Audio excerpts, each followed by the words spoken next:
Ladies and gentlemen, welcome back to TrueLife Podcast. I hope everybody's having a beautiful day. Hope the sun is shining, the birds are singing. Got a great show for you today. Luke Harris, Robert Brown. You may know him from Luke's got a few books out, The Dream Diaries. Robert's a business owner, a commentator, and they're both content creators. They have their own podcast, comedy team. Super cool guys. Super stoked you guys are here today. Welcome to the show, man. Oh, hold them up so we can see them, man. Is that three of them, Luke?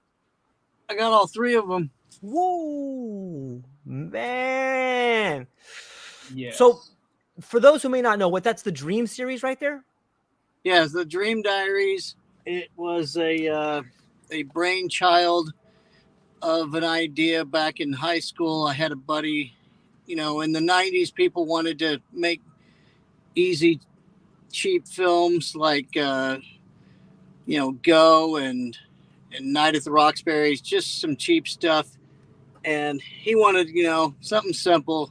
And I'd worked on movie scripts and comic books and stuff, and my imagination's out there, and my brothers and my dad were out in Hollywood, so I had access to movie scripts and was fiddling around with it. And I came back with a movie script that was vampires versus bikers, which was a little high budget for a high school kid. So that's ended up being what the second book is. This was my script I carried around in Hollywood, and it basically takes place in a 24-hour period. So when we went to write it as a book, I broke it into each hour's like a chapter. So, and then we had to go back and create a backstory for the, resident town sage Obi-Wan kind of character that was helping everyone. And in my book, she's a teenage witch, a little bit more on the gothic side, and she gets approached by the biker gang to find one of their buddies that got kidnapped at a party. Nice. And this buddy ended up being her ex-boyfriend, so she's not real keen on helping out, but she likes the leader of the biker gang. So, she's got some interest in it, invested interest.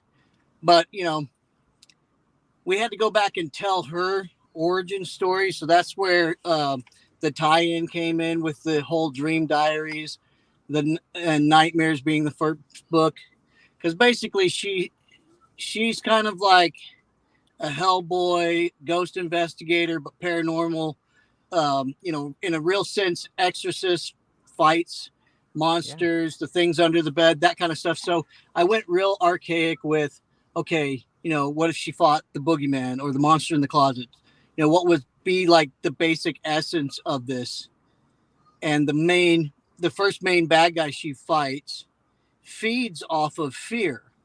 And this was way before we started hearing about the adrenochrome and feeding off of, adrenalized blood and stuff like that. Yeah. So when the bad guy, when he does it, it's more like a voodoo witch doctor-y type of thing. And he's breathing it in like dogs and bees can smell fear.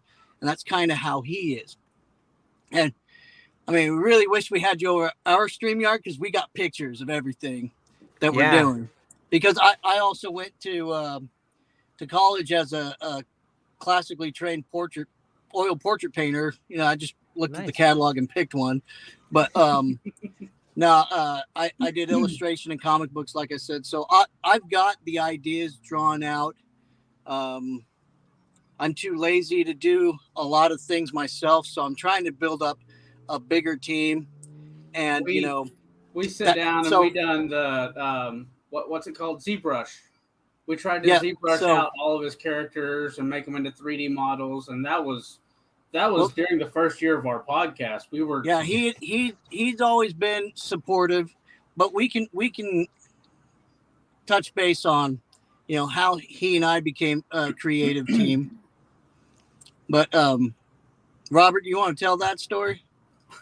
Well, I mean, so I was a millwright. For those of you that don't know what a millwright is an overpaid mechanic, really. I a millwright's title going to construction sites.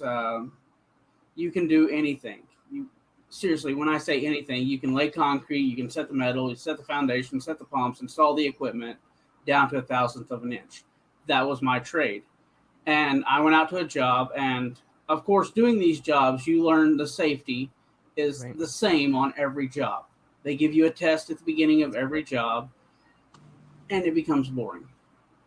So there are few people like me who sit there and make fun of everything that the safety instructor is trying to tell you.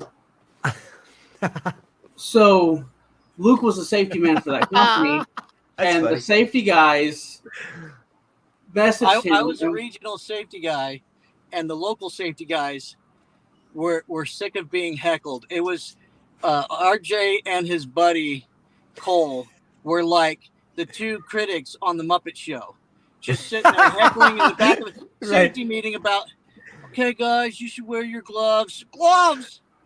Who needs them? They're just heckling. It's like, and these grown men are being brought to tears by other grown men.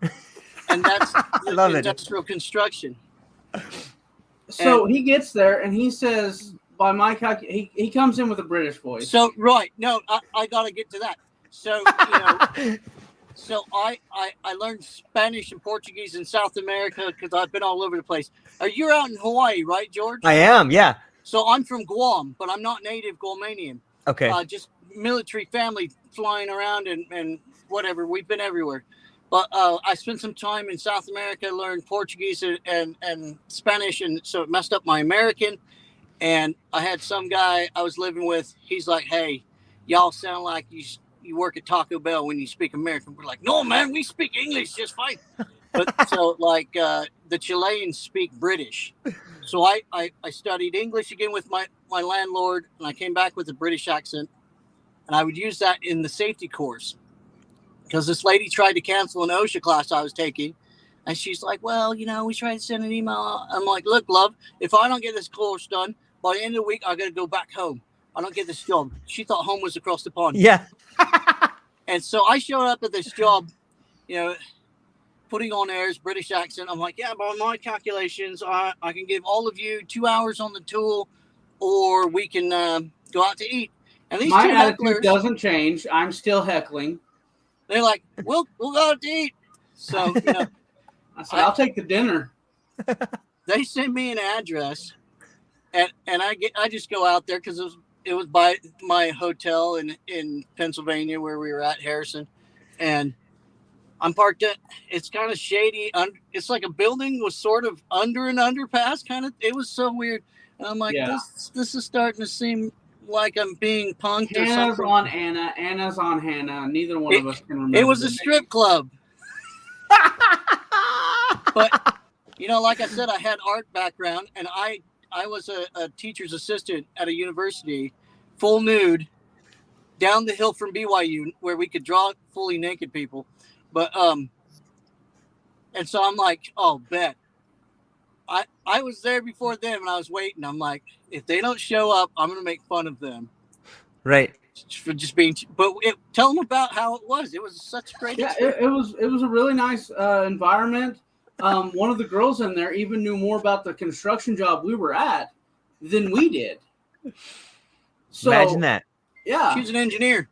And one of the things that was really fun was this girl was in there talking to us about what we do for our jobs. And look, I'm going to tell you right now, some of my best friends are welders and pipe fitters and stuff like that. And going into a restaurant and stuff, or a strip club even, wherever, when you're on the road, you go out there and there's so many times that people go, what do you guys do? And when I say I'm a millwright, I don't understand that.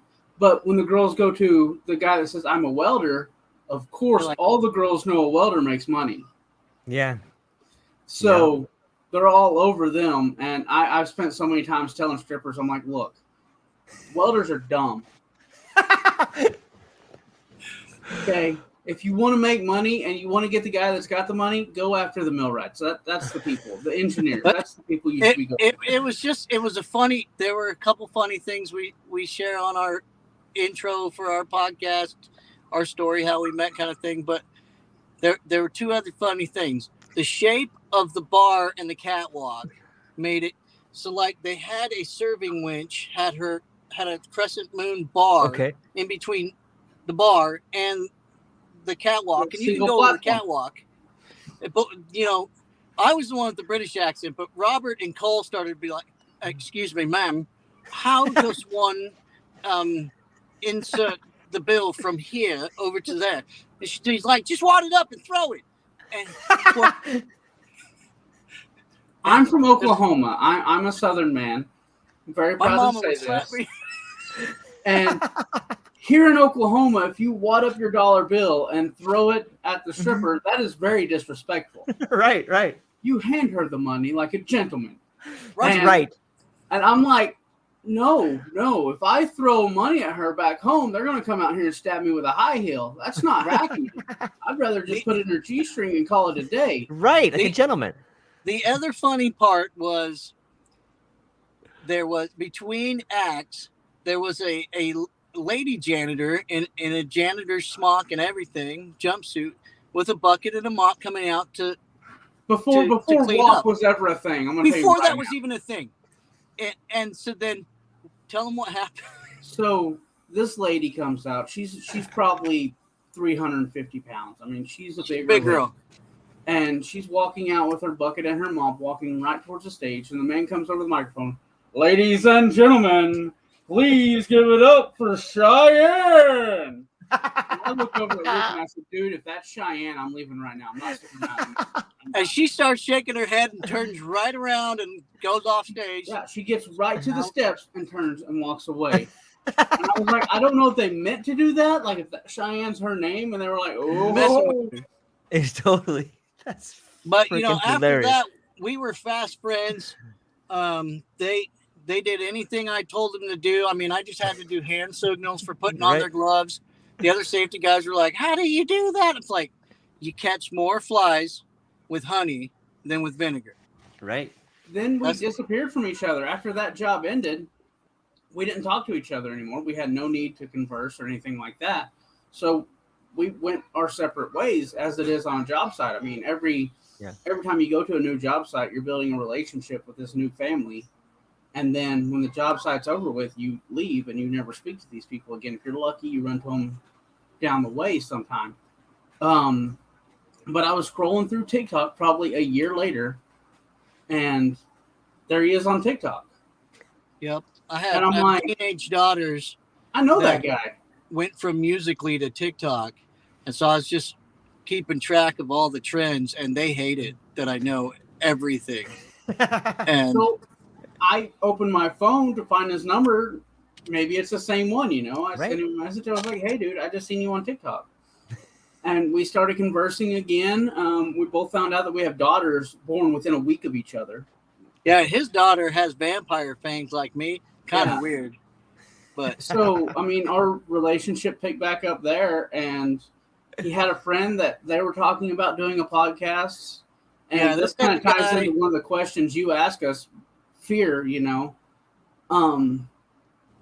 other guy he always had an opinion about everything, but he didn't have a whole lot of experience in the construction field, and he was one of these assistant project manager type of things. And I knew he was coming up on the chopping block to get laid off, and it was pre-COVID layoffs and everything. And I was a corporate safety guy. I knew I wasn't going nowhere, but I kept saying, "Hey man, as a backup plan, let's do a podcast. You take care of the sports, restaurants, and anytime you have an opinion about everything." He was an odd duck. He's one of the few Democrats I know that was gun toting and loved guns. But he wasn't like too anal about being big, beautiful, and black and a Democrat. But he was always asking questions, just because I was the only Mormon white guy vampire he knew. And politically, I'd always ask my wife, "Hey, what are we voting this year?" And it would change. Right. But we had another buddy. He was more annoying, and he just always assumed the worst of me. But it was fun to have the back and forth. But lo and behold, he wouldn't do it. And so I always complained to Robert on my drive home, because I'm driving from Cincinnati to Dayton's about an hour sometimes, and they made it worse. I'm like an hour and 20 minutes now, so I got 3 hours every day to entertain myself somehow. Right. But he calls me and he says, I really want to do this podcast. I think it's a really fun idea, and I think it's something that we could do. And I was like, and he won't do it with you? And he goes, no, he won't do it. And I was like, give me an hour and call me back. Yep. During this hour, I've got a little shed in my backyard. I ran an Ethernet cord, a 50-foot Ethernet cord all the way out to my shed. Get the chicken out. Yeah. Put up a little wooden desk in there, hung up a flag in the background, and we went with it. He came up with the logo, too. Nice. And I didn't even he knew how to use a computer. Fear. When you ask about fear, you ask, what is your relationship to fear? And that's a really good question. I'm not afraid of anything. Nothing? Well, hang on. We'll get to there's one thing. There's one thing that I am afraid of. Okay. And I am deathly afraid of.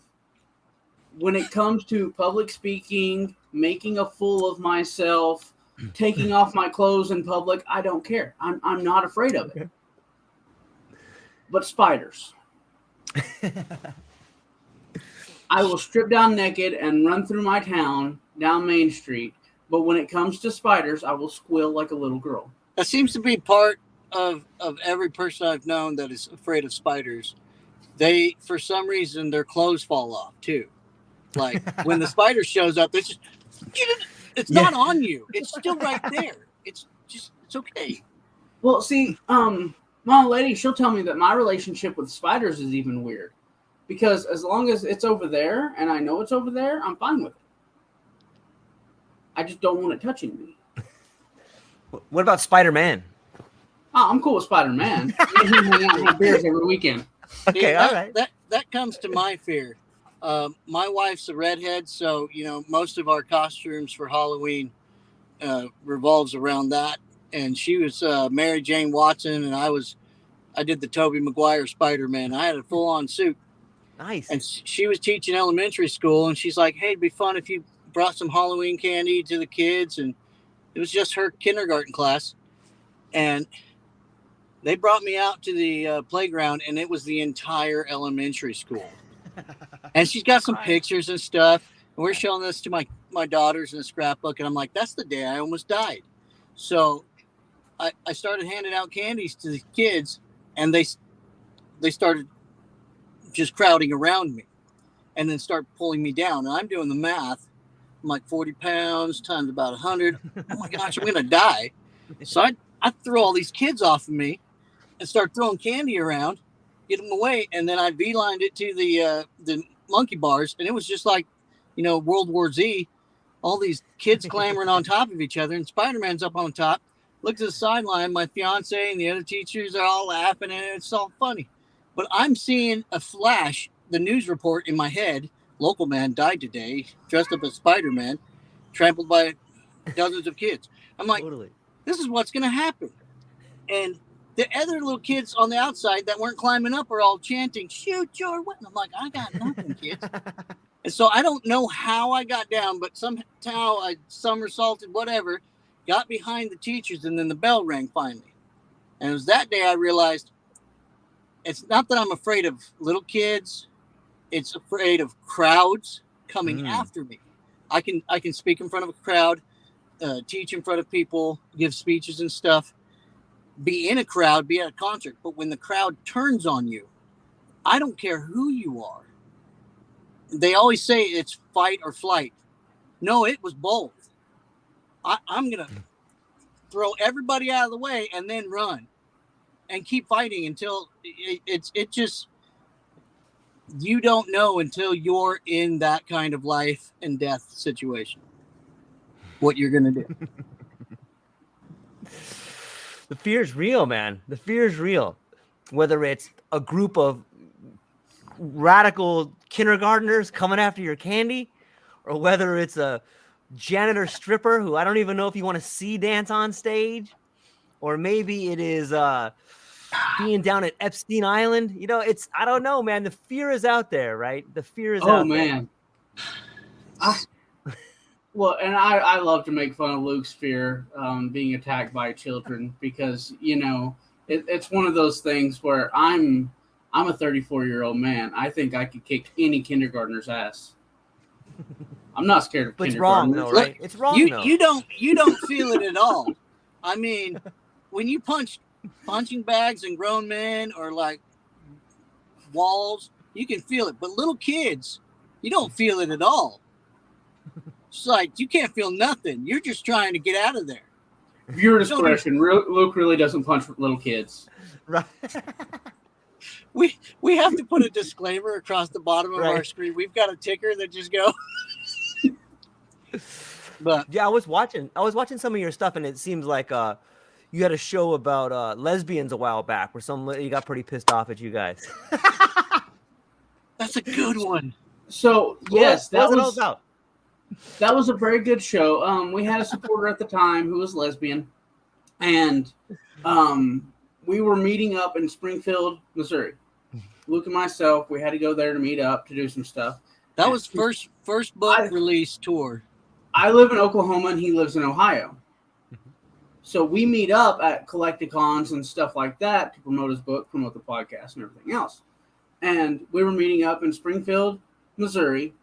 And these people were like, can we meet up with you guys? We'd love to meet you guys. And we're like, yeah, sure, come on.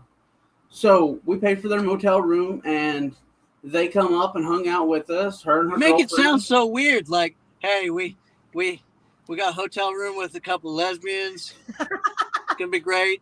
My old lady was there too. It's fine, okay? She likes to watch. Yeah. So in that podcast, we had them there. We weren't even scheduled to really do a podcast that night, but we thought, why not? We've got them here. Let's ask a bunch of questions that we're too stupid to really know about the lesbian lifestyle, right? We went the questions through, that you always wanted to ask. I think we went through the A to Z of the LGBT. That's what we should have done that episode like that. But it kind of just happened. Yeah. And that's one of the things that we really strive for. We're live all the time, So if we make a mistake, we make a mistake right here. And you can backpedal or whatever you want, but it's out there. And that's what helps me, I believe, alleviate the fear of it, is I know that if I say something, I have no filter. So it goes from my brain out my mouth. Done. Yeah. And if I say something, then I know that must have been what I was thinking when I said it. Yeah. Fair enough. You need to not be afraid to back what you're saying. I felt it. It felt right. I thought about it. And at the time, that's what, in my wisdom, I thought was the right thing to say, or what the moment needed. Didn't know it was going to offend people. Dude, we did a podcast where I had a clipping from an article in marriage.com. Okay. How to be a how toxic, to not be a how toxic to not be a person. toxic person. we said bish, bish, and we're just messing with it. But at the time, we had some subscribers. I had some family, extended family and people, but we tried not to say anybody's names. We try to leave names of people out from work out of it, just because we're talking about ideas, not necessarily about people. Smart. But I'm reading this, how not to be this way, and it was just kind of a self-identification quiz, and an extended family member took it personal and thought I was talking about them, but I was talking about my wife. So that led to 3 strikes on YouTube. Yeah. Well, and the other thing was, oh, wow. Yeah. During the 2020 election, Robert was a huge Trump supporter. Yeah. He's toned down a lot. I had a Trump flag in the background, Trump 2020. Uh-huh. And I was just guilty by association. But Luke said that you've recently turned on Trump, Robert. Okay. He's toned it down. Okay. I haven't turned on Trump. I do not feel like 2024 is the appropriate time for Trump, because I feel like so closely after Biden, and I'm sorry to make this a political podcast now, fine, man. I feel like so close to after Biden, so we went from Trump, Biden, Trump again. I feel like that's going to be a mistake, because he's instantly going to be met with all the same stuff that he had beforehand. All the resistance that was there, that was building up, it's going to come back full force, and at the beginning of his term, just hit him again like a brick wall. So not letting him posed tonight a suggestion that he bring in, a good running mate and endorse them as the presidential candidate and be their vice president and guide them and make them the strength, and he's the crutch, and he can be the training wheels and walk them through it. And then if he would be a good vice president. If he decides he could do it another term, then be president afterwards and switch. But if he, sees that the swamps, it just goes too deep, and the corruption's too much, and he's getting too old, he could decide he's not ready to do this anymore. Right. Bow out. But he seems healthy, happy, and ready to take anything that comes at him. So, and this is what's nice about Robert and I. We don't always agree. And in this point, I disagree. I think now would be a good time for him to do his last leg as president, set the precedents for a good running mate, and introduce us to his next partner, because he picked poorly the first time. That's the dumbest idea I ever heard. Right? But yeah, but Robert likes to just, throw stuff out kind of like a Democrat, where it's he states it as it's a fact, but it's his opinion. And I have to remind people, no, that's an opinion, not a fact. So what about RFK? What do you guys like you guys like that guy? I can't understand a damn word he says. And I wish someone would translate for me, and I have to get real close. I'm 75% deaf. And so his poor throat condition, I'm just like, what is he saying? The thing with RFK for me is that right there, he sounds almost robotic when he talks. So we're so bad. We're so mean sometimes. We just but no, he has really good points. Right. Yeah. He's coming from a good heritage, but then in the same side, you've just got to look at everything with a grain of salt, because, we can trust people. And then when you really see that it's just two wings of the same bird, or, the idea is that no matter who becomes president, they get brought into a room with the deep state, and it's all the 3-letter acronym organizations sitting there saying, well, here's everything we got on you, and here's people watching all your loved ones and family. Right. And if you don't in play our most ball, recent podcast, we talked about the fact everyone that you love. We had a presidential campaign slogan made. Okay. Be the people. That's one of the things we say all the time. Instead of we the people, it's be the people. Because you need to be the people that stand up for this stuff. And we said Brown, Harris, 2024, and all of this. But in that podcast, we were talking about the recent Joe Rogan RFK, where Joe Rogan's being attacked, and he's putting this stuff out there, misinformation, which we've been hit with misinformation before. And we were talking about that, and like I said in that podcast, don't take it serious. Don't vote for your YouTube people. Right. Don't go out and write your YouTube celebrity's name in there. Don't write our name in there, because this is a serious election. And if you write my name in, you're throwing away your vote. Because I don't have 150 million people that are going to vote for me. So let's not take it serious. Hypothetically, it could happen.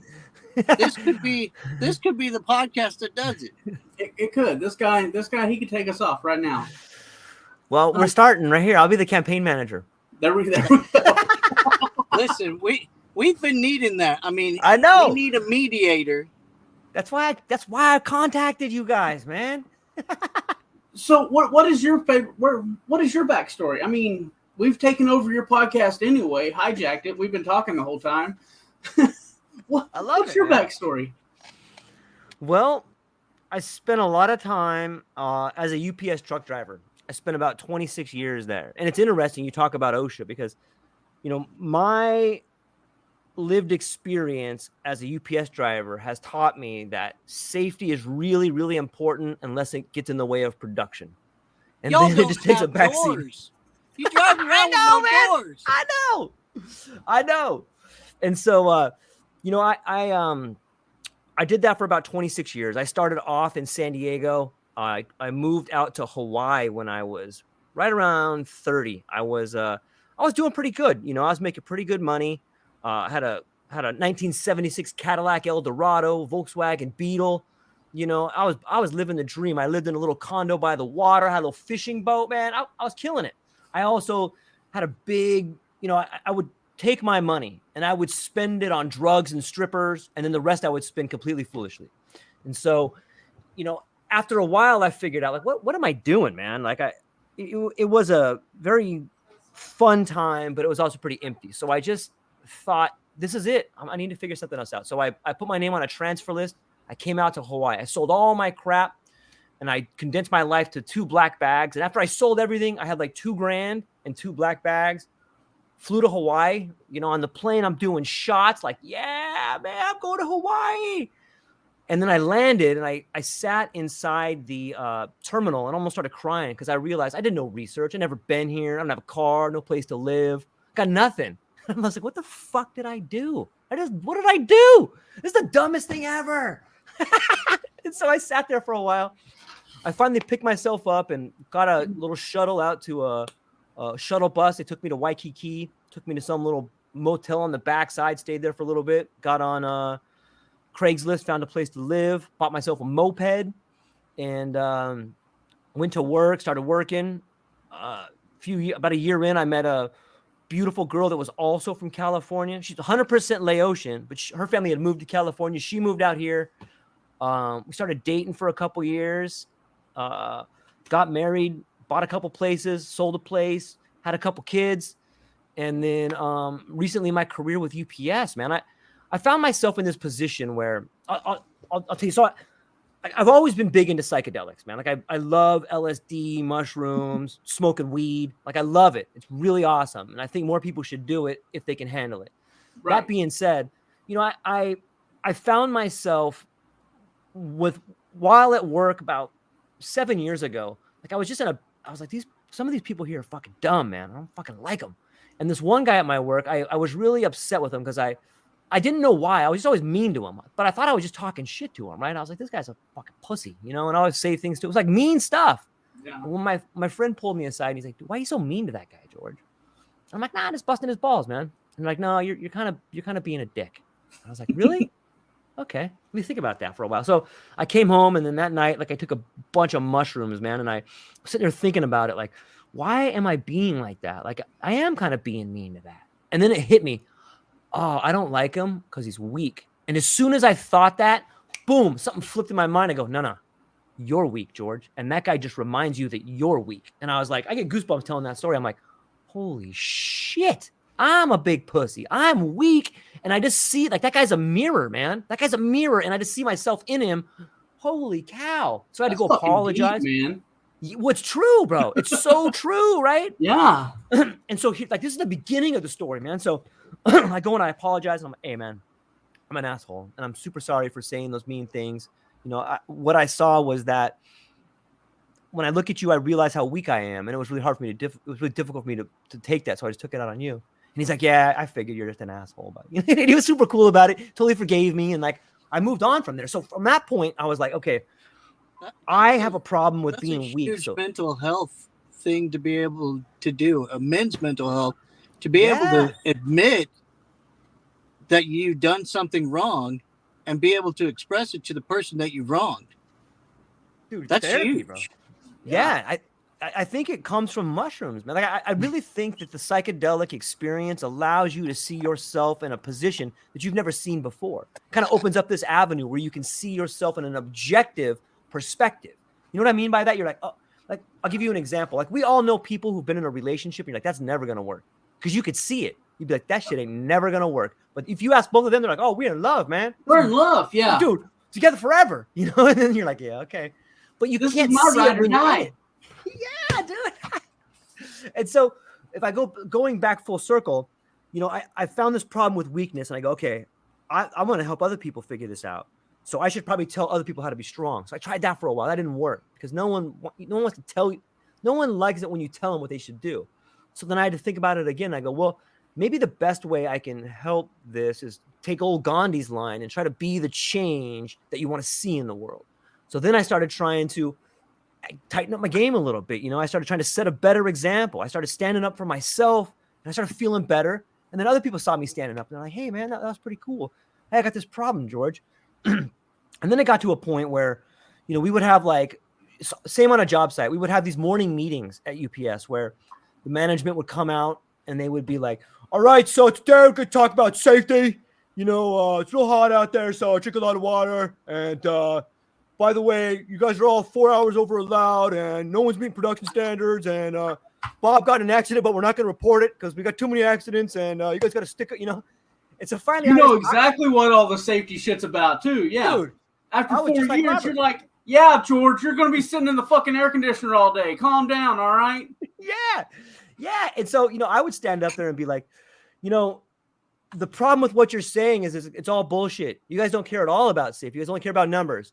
And take a look behind me. There's men and women who've given their life to this company, and it's completely, irreversibly undermining your credibility when you stand up here and you say things you don't mean. So I don't appreciate it. And I think you owe us all an apology. You know, just, everyone's all fired up. Well, that didn't last too long. Okay. So I started getting pulled in the office, you know, but I was really, luckily, I'm pretty good with my words. And I found ways to explain to the people in higher positions why what they were doing was wrong. And I could do it in a way that was irrefutable. We started talking about production, and I showed them their numbers. And I go, look, you're not accounting for all the variables here. How are you going to get the right equation if you don't measure all the variables, man?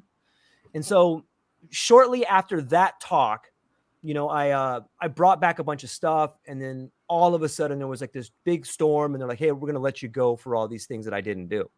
And so it was basically a retaliation move. And so that point, I started just podcasting full time. And it's one of these things that I've also learned, that the biggest tragedies in your life become the greatest gifts if you can sort of incorporate them. If you can, you know, take the time to figure out a way to integrate the problems in your life, they become a beaming light for you to follow. Like when I was weak, okay, I got to do something about this. Okay, be the example.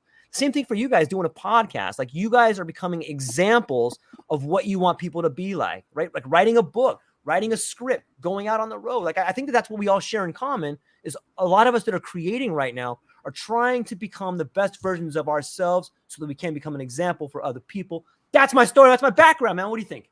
What it sounds like is one of the things we close off every episode of the podcast with me saying, be a champion. If not for yourself, do it for someone else. And that's what it sounds like you were trying to do, man. You want to be a champion for other people. And that's the people that we need more of in this world. Right. Luke tells it all the time. I found it in a book called The Dream Giver. And Tom Wilkinson, he was a pastor. He was trying to write a modern parable. And I knew you'd write that down. But I like your goal. I read that in the bio. Trying to read 100 books a year. That's pretty good. I'm just trying to get through writing 500 pages a year. But that's a challenge in itself, man. See, the thing he was talking about in The Dream Giver, he has the land of familiar. Everybody's ordinary. Everyone's a nobody. But this kid woke up one day, found a dream on his windowsill in the form of a feather, and he sparked an idea. He wanted to know where this feather came from. It gave him a fire to go out and find where his dream was. Right. And he wanted to become a somebody. He didn't want to be a nobody anymore and leave the land of familiar. And in order to do that, you have to go out of your comfort zone. Comfort zone is where dreams go to die. And to leave the land of familiar, they literally had a bridge that you had to cross. And a lot of times, much like the other monkeys in society, if other monkeys try to climb up the rope to get to the bananas, the older monkeys have seen that it fails because the scientist pushed the button and shot the fire hose at the previous monkeys. So they're all conditioned. Yeah. None of the other monkeys want anyone to succeed. So they will pull you down. And these people unintentionally are border bullies. Anytime you change your comfort zone, it affects everyone else's comfort zone. There was a Japanese expression, a word for, an idea that there are a billion versions of you in the world, because in everyone else's mind, you're a different person than you are to yourself. So we see ourselves differently than everybody else sees us. They all have an idea, a box that they want us to fit in, that comfort zone. And when we start changing it, it messes with their paradigm. They're like, what am I if he becomes successful? Mm-hmm. If he publishes his books, what level of success am I? Am I ready for J.K. Rowling's level? Am I ready for even mediocre Stephanie Meyer's level? I mean, what are we ready for? And what happens is people will either consciously or unconsciously push their agendas on you. And they'll be there at the border to try to stop you from leaving the comfort zone. And it's usually people that love you. Yeah. But really, they love their comfort. They love their comfort zone, and they don't want you to leave because they're afraid of what happens to them if you grow. Yeah. And so what you have to have is a champion. And so Robert's my champion like 98% of the time, except for when we disagree on minor topics in podcast. But he believes in everything I'm doing wholeheartedly. I tell him I need to learn a program. He'll start learning the program. And even if it's just painful to watch, he's learning it. And he's doing all these things and being supportive in any way, shape, or form. German ZBrush videos are horrible. Don't watch those. Oh, gosh. And a side note, I'm trying to get my kids to, I'm like, look, we could conquer YouTube because the only people doing self-help motivational or any kind of instruction videos are either from Australia, India, or Germany. Mm-hmm. And there's not enough American accents teaching instructional videos. But anyways, so a champion usually steps up and they say, hey, it's okay to go follow your dreams, go see where it takes you, and just know the comfort zone's here if you ever need to come back, but I don't want you coming back. Yeah. I don't want you to be comfortable. And I've had to say this to my dad because my dad's always trying to get me to live his dreams. Mm-hmm. He always wanted to become somebody, but he didn't pursue it enough. And I told him the reason why I'm always uncomfortable is, I got scoliosis, one leg shorter than the other, made me deaf, vampire fangs. I'm weird. I'm always uncomfortable. I got arthritis and everything. I'm always uncomfortable. I cannot sit still. I have nervous energy all the time. And these demons in my head, I don't see words. I see the movie. I know it. I know what it's supposed to look like. And that right there is one of the big problems that we agree on and we both have. You, as a book reader, you know the story too. You read the book, you have this story envisioned in your mind. Another director comes along, changes everything about it, turns it into the new Little Mermaid. We'll just use that as an example. And now you're sitting there, this book that you love, that you enjoyed, is trash on the screen. And it's not that she's a bad singer. It's that I don't like seeing Sebastian the Crab as a real crab. That's what freaks me out. And so we talked about it a long time ago. Obviously Luke could sell his story script to Netflix or whoever and just be done with it, make the money off of it, continue on. But that compromises the story that's in his mind. So we decided that with this podcast, when our podcast kicks off and as we grow the podcast and bring in new subscribers and followers and stuff like that, then we'll use that money to press forward with his dream and turn the books into a movie directed by the author himself, the person that wrote them. So what you'll see on the screen is the story that's in his head, the story that plays in his dreams. His dream diary. Boom, turn that around in a circle. How'd you like that shit? That was beautiful. I wasn't even going there. Yeah, there's something beautiful about being able to translate vision into reality. You know, and if you can take something from in here and put it out here for people to consume, you know, I think that is not only a phenomenal job of becoming the best version of yourselves, but it's inspiring for other people to see. And the truth is, you know, I think a lot of people can do it, but we've, like you said, we've been conditioned to eat the slop they're serving us. Like, hey, eat this garbage. Like, I don't like garbage. Okay, you can have whatever you want to eat. You got the blue garbage or the yellow garbage. Well, that's not anything, you know, that's just still garbage, man.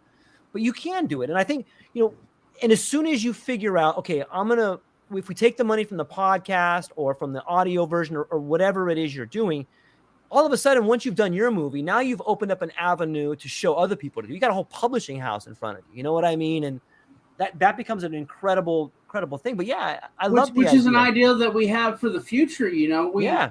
Because we want to take and build his movies first, obviously. And then there is a 10-year gap in between the stories that we want to do a TV show about. So there's always something coming out and you're not stuck in waiting for 2 years.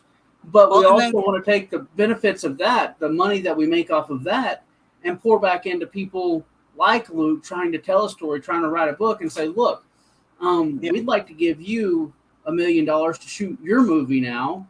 From the benefits of this movie, we're just going to dump it over into you. We're going to pour $1 million into your movie, your book, to shoot your idea. And I think we need to steer away from throwing the dollar amount out there and say, hey, look, we're gonna assign you a production team, and they've got blank check, carte blanche, and you just do what you need to. We'll rein it in if it gets too crazy, but you know, we'll approve the scripts and everything like that. But you know, the idea of the vision, we didn't want it getting ruined, and why it went from script to book was.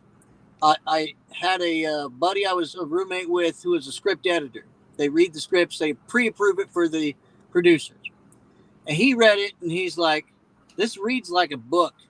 It's too visually descriptive for Hollywood. Hollywood just puts car chase. You described how the car chase happens, from whose point of view, what's going on in it, and they won't like that. Michael Bay just wants to destroy cars. Yeah. And you told him how to do it. They don't want you to tell them how to do their job. The other thing is Hollywood just pays the Writers Guild rate was like 10% of what the production cost would be. So, you know, typical $1 million rom-com movie, low budget and everything, they pay you $100,000 for your script and that's it. And you get credit. You're over. You may or may not be consulted on it.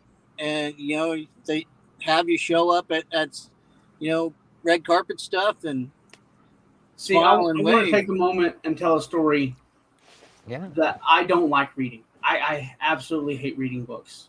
I feel like it's a waste of time for me.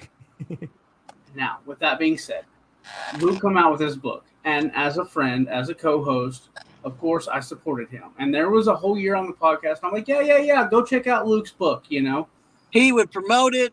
Tell everybody else to read it. Yeah, I would tell everybody to read it. And Luke, we were talking about it on the podcast one day, and he's like, are you ever going to read my book? And I'm like, yeah, I'll read it.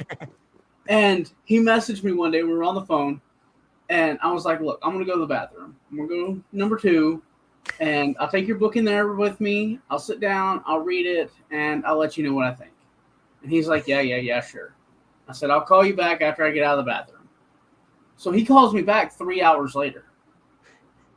3 hours later, I answer my phone, and he's like, so what'd you think? And I was like, what I think about what? And he's like, the book. I'm like, I'm still reading it, dude. I just come in here. He goes, no, that was 3 hours ago. And I looked, and sure enough, it was 3 hours ago. I spent 3 hours on the toilet reading Nightmares, Volume 1 of the Dream Diary, because I got sucked into his book. Yeah, that's the biggest comment. compliment, comment, whatever I get from people is that I took it in the bathroom. It was going to be my bathroom reader. I was going to, because I get it. You see a big size book. It's like 300, 400 pages. I don't remember. And they're just like, oh, this is going to take forever. And before they know it, they're like, it was like a half hour later, an hour later, I couldn't feel my legs, but I was sucked in the book and I wasn't going to stop. 12 hours, 12-hour read time. That should be on the back of the book. You know how like you have like all the comments from like all the things on the book. I took this into the bathroom at 6. I didn't leave till 6 p.m. I didn't stop reading till I couldn't feel my legs. It's a 12-hour read. I consider myself an average to fast reader when it comes to stuff. So it's a 12-hour read. The second book is about an 8-hour read. But by far the second book is my favorite. Well, because he only likes it because I had him as a consultant for, being a biker and everything. But so he had some feedback in there and I gave him a dedication. It's great. But the idea, though, is that each new book is a new narrator. The diary gets passed like a torch. And so you're not stuck with poor manic depressant Bella Swan for 4 books in Twilight pining over a vampire. You get a different person, a different set of issues, a different perspective, and then I don't get stuck, being bored with the characters I'm writing. I can walk away from a character and they can be a fun cameo later. It would be like if Harry Potter, the first book was narrated through Hermione Granger's eyes. The second one was through Ron Weasley. The third one was through Harry Potter. And the fourth one was through Professor Snape or something. It's passed on through that way. Yeah. Well, and then, if you're doing omnipresent narrator, you can go through anyone's perspective, flashbacks, whatever. The problem with first-person narrative is anything, any side stories, anything, they have to figure out how they're telling that story. How is this person going to share that event? So that's why I like the idea of surrealism, being able to have shared visions, shared dreams. I explore the idea of lucid dreaming, basically like dream traveling and visitation into other people's dreamscapes. He knows what this is. Yeah. I mean, that's what I'm saying. A lot of people that follow you will pretty much like what I'm throwing down here. Yeah. But, I've met some interesting people because I have vampire teeth. It's just normal. They weren't, had them since birth and everything, but I can smell blood. It is weird. It's like a shark thing. Right. Well, some of my kids have it too. They're like, what's that smell? It's weird. It's like the smell of wet rust in the house. And you're like, what's going on? And then you go upstairs and some kid's got a bloody nose. You're like, oh, we could follow that. That was weird. But I've met a lot of people. I worked with some people that, they were actually practicing Wiccans and doing that before Hot Topic showed up, and they had to make their own clothes and all that stuff. So like they would talk to me and try to tell me things, and I had like a natural understanding of a lot of stuff. So I've done research and looked into it, but it's like the idea is that the Dream Diary eventually will be one whole book. The final spell book will be the last book, and it will have any remaining short stories, anything else I want to do in that. But typically the whole series is going to be 9 books when we're done. And then like RJ said, we're going to fill in the gaps because I give like a year or a couple years for the timeline and the characters to mature between books. And so we'll have filler stories in there, but we're going to flagship all this on our own streaming service, Q4U Plus, when we become like our own Netflix. And, if it becomes an anime version, an animation version first, or if we do live action anytime soon, then that's where it will be found exclusively there. I've been trying to figure out how I would even sell shares or anything, but I know we're going to get approached once it goes viral. But if we even just get a niche, small army of fishnet wearing goth chicks following us of like 100,000, we'll be able to make it exactly the way we want it to be. A little bit above CW quality, Supernatural and Smallville, just around there should be just fine. And I'm gonna take a minute to do the shameless self promo if you don't mind. So what we do, our idea that we found works for us is we have subscribers over at q4upodcast.com. That's our website. You can click subscribe now. You can watch all of our episodes that we have on there. And that's our website that we manage. You pay $5 a month to subscribe. You're included in all the content. You get to watch any of it at any point in time. It's all there for you, all free. And that's our GoFundMe, I guess you would say. So with that $5 a month subscription, at the end of every month, the last Saturday of every month, this time it'll be the first of the month, but if we remember. Yeah, if we remember. So if we have 50 subscribers, we'll give away $50 to one person. If we have 400 subscribers, we give away $400, 10,000, 10,000, and so on and so forth. That way it's giving back to the people that support us. Now, I understand that not everybody wins. It's like a lottery.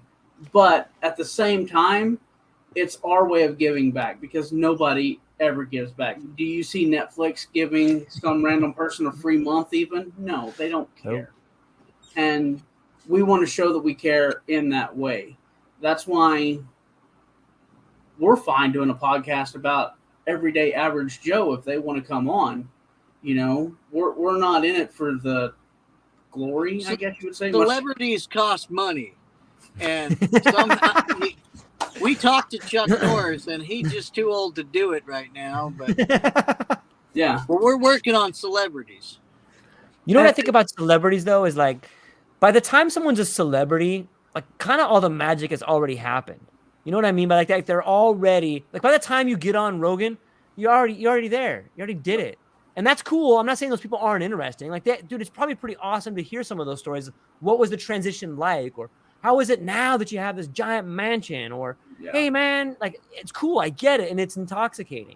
But I think that talking to someone who's in the fight, who's on the front lines, who is me or you right now, look, those are the kind of people I identify with. And like that to me is like, oh, they're doing that. Maybe I should think that, And like it just seems so much more like authentic to talk to somebody who's struggling to make it from day to day but has the vision.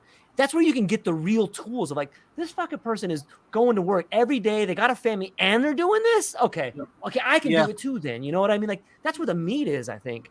We have a gentleman that comes on our show every once in a while when he can, when he's available. He is actually stationed for the Israeli forces. Yeah. And, I mean, we hide his identity. We don't show a picture of him. We just call him the insider. But he talks about stuff that's going on over there because he's in the active military forces. Right. And when there was the bombing from Syria and all that stuff, he was there. And it's fun to talk to that kind of person. Your local business owners, your people, like you said, that's going out there every day and busting their back just to try to survive. And they also find that little bit of time for their dream.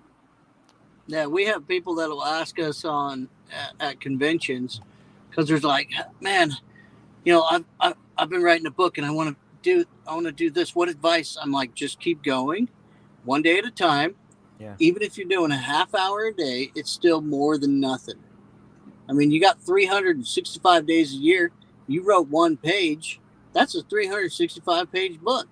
It may not be the best book, may not be cohesive, may take another 3 more months to edit, but at least you wrote it.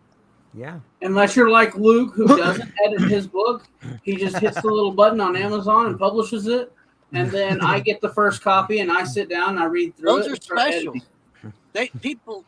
Those are collector's items someday. Right. The rare evidence that the writer's really human. Yeah. He has one copy of the second book that has my pen marks in it from where I sat down and read the book. I was like, oh, that's wrong. Those are my personal copies. Yeah. The copies he mails back to me so I can fix the mistakes. But it's proof that he read a book. It reminds me too. I saw two instances of this. One was I read an article about I don't think it was Banksy. It may have been for the story. We'll pretend it was. And he set up shop at like some New York like a festival. You know, it was like a street festival, like a craft fair. And he had a bunch of his paintings there and stuff, and he was selling them for like $60. And like people would walk by and be like, nah. And like 3 people bought them for like $60 a piece. Turns out each one of those things is like $250,000. There was another story about a violinist who was playing in the subway, and like he just said it was Josh Bell. Yeah, Josh Bell. I've heard that one. One of the most incredible pieces. Just put his violin case out there on a Stratocaster, like $1 million, $3 million violin, you know, or whatever. It's a $1 million Stradivarius. Made like $30. Yep. Yeah. Thank you. And like brilliance is all around us. You writing a book, like if you look at the garbage that comes out of Hollywood, like it's just been bastardized. The artist has been taken out of the final product in order to make it profitable for everyone else around them. They've diluted the talent, got rid of them because of greed and selfishness, and they've pushed the real talent back to the bottom. But like that's why like look at what we're doing, man. I'm not saying we're the greatest in the world, but look, our talent, I think, and I say our talent, meaning the average person out there, the average person's ability to create content or be beautiful or do something worthwhile is greater than or equal to any sort of celebrity out there, because you're doing everything and creating.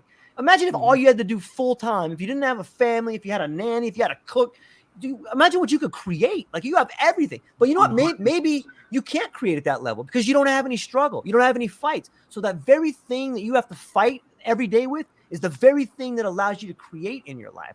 I think it's all around us, man. Yeah, if you were too comfortable, you're not going to perform. You're enjoying your comfort zone. Oh, I don't need to do that today. I can do it tomorrow. It's not a big deal. You keep putting it off, and then your dream dies. I was trying to find this picture here. You were talking about artists. We have these pictures on ours where we can show them. But this is the man that we were set up on the other side of at the last Collecticon. He just has a series superheroes of superheroes on toilets. That's so awesome. Voldemort, Mando, the Hulk, Superman, Captain America, and that's what we stared at for 24 hours was this guy's paintings of superheroes on toilets. I mean, it could have been worse. He had to look at us. Yeah. Why not, man? Like, have you seen some of the modern art out there? Like, why not? Oh, man. All it takes is one celebrity to buy that thing, and then boom, through the roof. Look, I think Hunter Biden's been a pretty good artist as of lately, right? Right. Look, and that's like what people need to do is they need to combine a duet or stitch together Hunter Biden's artwork with a video on, it's financial planning, how to hide money is because art, look, are you following all of this right now? Like I am on the peripheral. So like, I think I know most of it. Like what part are you talking about? So George, if you're following all of this, the Biden money scandal and all that, we designate. So we have our podcast set up for Tuesday News Day, Wednesday, where we look back at an old movie, Theory Thursday. Where we talk about conspiracy theories. Free Let's talk Friday, about them, Where we sometimes they become political theories, but other times we like to talk about Bigfoot or aliens or whatever. It's not terribly spooky because there's like a wiggle room there. It's like, well, is it a scary Thursday thing or is it a scary thing? Do we put it on Spooky Saturday? So we have Spooky Saturday. We also do a Streamer Saturday. I have all the stuff to do ghost hunts. Nice. So I don't believe in it, but still I do it because why not? So I've been following this Joe Biden taking money thing for a while now, and I was up at 3:00 in the morning on my computer, doing research because we believe in do your own research. Research everything and then bring out what you know. Sure. And I stumbled upon a webpage. It's finance.senate.gov. It's a legitimate government website where they have already looked into Hunter Biden and Joe Biden's finances from... It's that committee's findings. The Durham Committee, I think. Yep. And it is the proof that everyone is looking for right now. And I have this webpage saved, and I can send you the documents from all this and the webpage. He called me. He's like, do you ever have that feeling that you looked at something you weren't supposed to look at and you just feel all weird? I'm like, yeah, that's called paranoia. It happens all the time. Yeah, it's all of the findings. And yes, Hunter Biden took a lot of money as payoffs. Yeah. And yes, Joe Biden's whole family has received payoffs. It's ridiculous. I'll use quotations so you don't get banned off of. We know how that is. But all this stuff is out there for you to look at already. And like I said, I want to do a podcast over the whole page that I found, but it's going to be more than just an hour long that we dedicate. It's going to be a typically we just do an hour. That's how long some of us can be in a room and be patient with each other, or somebody's not calling us during a podcast, interrupting our show. I've had 3 phone calls. Have you guys seen the BlackRock James O'Keefe thing that just kind of came out? No. Yeah, so you know how James O'Keefe, he's like the undercover sort of reporter, right? Like he sends people to kind of undercover stuff. He had sent, I guess this girl's been doing a mock sort of dating with this guy who was an employee with BlackRock, and they have him on tape just talking about like, here at BlackRock, we pretty much, war is really good for us because like we know if like the grain silo is going to get hit, we just buy the futures. Pretty much everybody at BlackRock owns everything. And look, dominating the world is good for business. Most people are fucking retards and they're too dumb to even understand what we're doing. And fuck them, because we don't really need them. They're just a bunch of dummies. But like, that was just like the teaser. So like, I think the real other part comes out today. But he just goes into detail about everything that's kind of happening at BlackRock. He's like, yeah, you could buy a senator for like $10,000. Those guys are so cheap. And every one of them is bought. All the banks own them. And while it's sort of circumstantial evidence, he is an employee at BlackRock, and he is saying these things about what BlackRock and the other banks do. So I'm sure that on some level, he has to at least be taken seriously. It's kind of fascinating to think about. Now, if you take that right there, what you just said, BlackRock just sued Fox News, which if you look at the financials, BlackRock all the money, Fox News. So the money just recirculated. Now, we done a whole podcast over this. Like Vanguard owns Fox. The Vanguard and BlackRock owns BlackRock. BlackRock isn't the largest group. It's the Vanguard group. The Vanguard group and BlackRock own a split percentage in most companies out there. Everything, yeah. Yeah. Diversified portfolio. Back and follow it all the way to the very beginning. It goes to the BlackRock group is owned by the Vanguard group. See, and he's got this like weird nexus of where the internet filters through Oklahoma there before going off to Norway. And so like he can find a bunch of stuff unfiltered, untethered, not erased off the internet yet. Right. And he's finding this stuff. And we're usually like 3 to 6 months before most people. We're 6 months ahead of the curve on most of this. And we're saying stuff and people are like, they're crazy. That's just crazy. Right. Yeah. Right. Well, I mean, look, my problem is kind of like you said. I take a little infused Jolly Rancher. I sit in front of my computer at 3:00 in the morning, and I just go where I'm led. And it's a divine moment. Yeah, the emperor has no clothes, right? And then it comes back to conditioning, because if you look at the way we're educated, I talk about this on my podcast quite a bit, is that the model of education we use came from like the Prussian model, where kids are sent to a classroom where there's an authority figure that stands over them, and then they're trained by bells and whistles. You have the to Rockefeller ask system. Absolutely. It's a system of conditioning, right? Where you're conditioned at an early age to ask for permission, to understand you're under authority, to not stack up too high, to not be too good to fit in. Yes, and I am homeschooling my 3-year-old, my 4-year-old. Nice, man, and it's bad enough that she's part of the new early generation called Generation Alpha, which gives me the bejeebies willies. Why don't we just call them the apex predators? They know everything. They can not just unlock your phone, but jailbreak it. Yeah, and hack into. I mean, very recently she was banned off of Roblox for 24 hours because someone with the username Arctic something was in there and broke into her house in one of the games, and she figured out on her own that if she hits the message button with her iPad and then hits the button that says microphone, she can speak and it types whatever she says. Yep. So she says, Arctic, you're a little bitch, get out of my house. And she's 4. Arctic. Yeah, she's 4 years old. Fuck you, Arctic, you're a little bitch.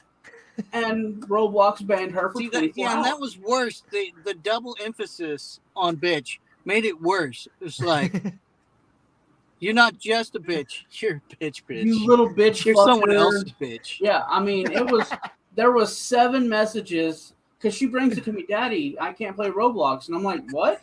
And I look at it and I said, due to these comments, and there was 7 of them there, and she's calling me a little bitch and a little bitch fucker. And I'm like, oh my God. Homeschooling's great. It's working out just fine.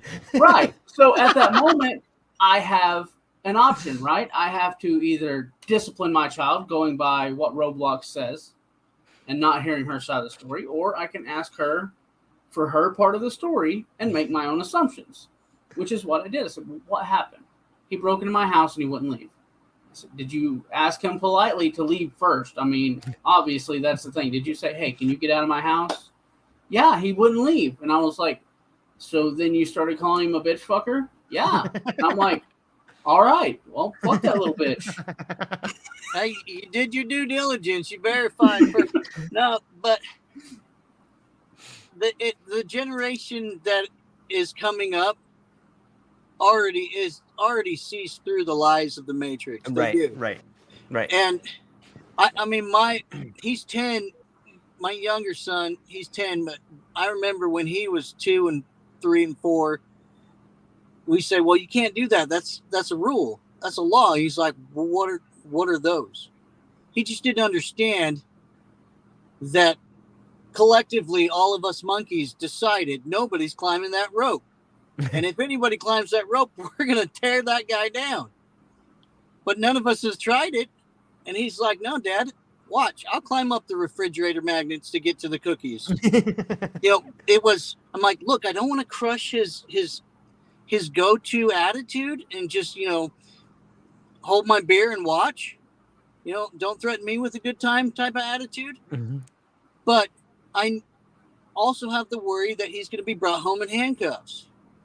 Because, the rules don't apply to the younger generations that's coming up. And I believe we're shattering the participation trophy generation's concept of reality because nobody gives a shit. And they keep still trying. Oh, you need to accept me and love me. Nobody cares. Nobody cares about me. Why should anyone care about you? Go back in your lane and stay there. And just be happy. How long have you been on YouTube? I started on YouTube maybe like 6 years ago, but I used a really interesting strategy that everybody can do, and everybody could get like 30, 40, 50, even 100,000 followers. And here's how I did it. So I have a lot of content. Like I love conversations like this. I love talking about mental health. I love talking about books, and I love talking to comedy teams and people that are interesting from all walks of life. As long as we have a good conversation, I think that's really fun for me. However, not a lot of people, maybe because there's so many people doing it, you don't get a lot of traffic that way. But what you do get a lot of traffic for is famous comedians. And so for some reason, I thought that like, you know what, I'm just going to take these old comedies. For some reason, I use comedians that died. Like I thought that was a little bit more respectful. Not that it matters, but like I'm going to use the comedians that died. So I use like Carlin and Richard Pryor and Robin Williams. Carlin, my favorite, man. Oh, phenomenal. And there's like these old comedy roasts that if people haven't checked them out, you should check them out. They're like the Dean Martin comedy roasts, like George Burns and like all these old school comedians are really funny. And I would just take those and I would clip them into shorts, so it's like a minute. And each comedy roast, you could probably get like 50 of them. And so then I would clip those roasts and then I would put them as shorts. And YouTube was really pushing shorts. So I would just clip them, put them on there. And all of a sudden, like about 6 months in, like my channel started taking off. Like some of these shorts would get like 100,000, 200,000. Some got like 1 million. I'm like, whoa. And like, it was really exciting because like I got to see, oh shit, this is possible, man. Like videos do kind of go viral. You know what I mean? And so I was like, okay, this can happen. And all of a sudden, like all these people were starting to pop up and make all these comments. And like my channel just exploded. Like I was like, okay, I got 1,000, I got 1,000, I got 2,000, I got 10,000, I got 15, I got 30. And then I came to the point of monetizing. I'm like, okay, I can monetize now. So I monetized, but then they're like, hey, you can't monetize after. Turns out you have too much reused content. And so I was like, oh, okay. So then I came to this point where I thought, okay, maybe I'm at a point. I looked at it like a rocket. You know how like the space shuttle would theoretically take off with those rocket boosters, and then when it would get into space, those rocket boosters would fall off and it would go into orbit? That's what I thought my channel was. And I thought that those comedy clips were like the rocket boosters. So I was like, okay, I'm just going to cut all my reused content. And so I did. I got rid of all the videos, and those were all the ones that had views. Like this one had 1 million cut. Anything that was reused, I just cut it. And now I had what I thought was my space shuttle orbiting. And I got to keep all the subs, but it dramatically decreased the amount of views that I get. So I have all the subs still, and some people are starting to shy away from the channel because it's no longer pushing the comedy content, but now it just has my stuff. So I got to keep the views. I'm no longer monetized, but I have my own stuff there. But it's a total repeatable strategy that anybody can use. And head home. Yeah, of course. Yeah, absolutely, man. Dude, Luke, awesome, brother. Thank you for hanging. Yeah, so it's a pretty cool strategy. So we started in 2020. We started off, I'll tell you our origin story, I guess. Yeah, please. So we started off with like TikTok and a Zoom call. Like our first podcast, we called ourselves Ancillary because we were talking about anything and everything. Yeah. And it was a Zoom call where we were recording our audio separately and then mashed it all together with a timestamp and done all of it the hard way. And we posted that on YouTube, and we had TikTok, and I mean, we were growing really quick, but once we hit the point of monetization on YouTube, everything stalled for us. And we also had the TikTok. We had, I believe it was 10,000, and then for a brief period, we hit like 25,000 followers on TikTok. And I mean, we were getting a great momentum going over there. Then the election happened. So with our logo being the Q, everyone instantly associated us with the QAnon. We were probably the most hated people on TikTok because at that point in time, TikTok wouldn't even let you use the letter Q. It was a banned letter. Wow. And so we couldn't even promote ourselves. Every time we put in Q for You podcast, which stands for question for you. Yeah. We were automatically getting banned.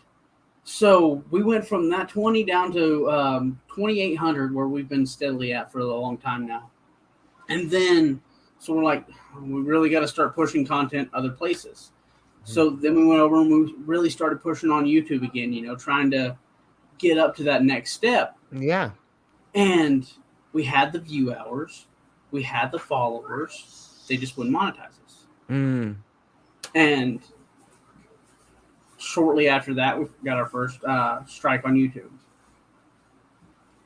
Misinformation. We were talking about COVID or something, and misinformation hit us first strike. So we're like, okay, this obviously isn't a place for free speech. So let's find one that is. And our next step was Clapper. The app Clapper had just come out. So we went over to Clapper and we started growing a following over there. And nothing against those people, but those people, that's an echo chamber is all it is.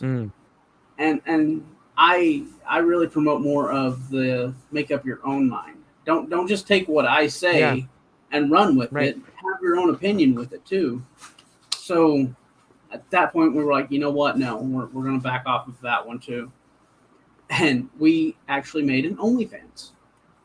Nice. Was hosted on OnlyFans for a long time. Well, as you know, or if you don't know, OnlyFans started doing a verification where everyone that is on screen with you, you have to send in their passport ID, their social security number, and all of this information to Sweden. For every time that they're on, you have to send that information to Sweden. And I was like, well, if I have a guest on, I'm not going to ask for their passport identification number to send to Sweden so it can get stolen. I'm not doing that. So at this point in time, we created our own website, and we kind of had it sitting on the back burner, you know, and we would put content there, but we weren't really pushing our website. And we got banned off of YouTube. We went to our website for a while. We streamed on Facebook for a while. And everywhere we went, there's something that prohibits free speech. With Facebook, your comments are being monitored. And once you post a comment that they flag as inappropriate, then they're constantly watching that channel now. So every time somebody posts a comment that somebody else finds inappropriate, your comment's banned. And once again, that was a hard decision to make. We were like, okay, so we have the opportunity to say kind of what we want to say, but at the same time, if somebody else says something that Facebook doesn't feel appropriate, they're going to take their comment down and slap them on the wrist for it and put them in Facebook jail. So now we're streaming on Rumble. It's all right. We're streaming on our website, and really, we just went back to YouTube, started streaming on our YouTube again, a few videos here and there. But you really have to watch where you stream your content at. And that's one thing I've never agreed with, because I'm like, you know what? Let somebody say what they want to say. If George, whatever your opinion is, even if I don't agree with it, then it's my option to either watch you or scroll on past you. Yeah. I guess I've never understood the age of internet bullies. I don't either. I haven't, because the way I look at it is, if you're saying something that I don't like, block. I think it's more than that. You know what I think it is? I think it's the insurance companies and liability. It's not so much some screaming lunatic that is a victim. It's more of like, hey, I'm afraid I'm going to get sued, so just block anything that could possibly sue me. And then they just blame it on like they blame it on like the weakest people, because they want those people to be victimized. That's, you know, let me throw this strategy out. Here's an idea I've kind of been playing with, that I see the way the culture moving. Like right now, there seems to be so much division in the world of media. Like there's so much propaganda out there. And it seems that like, whether it's like, like a transsexual dancing at a library, or it's like a Black Lives Matter group, or it's like the Target things that are happening. Like, I think all those people are being set up. Like, I think all of those people are being set up to be hated, and they're pumping all this money. And I think it's people like Vanguard. I think it's people like BlackRock. I think they're setting up all of these people that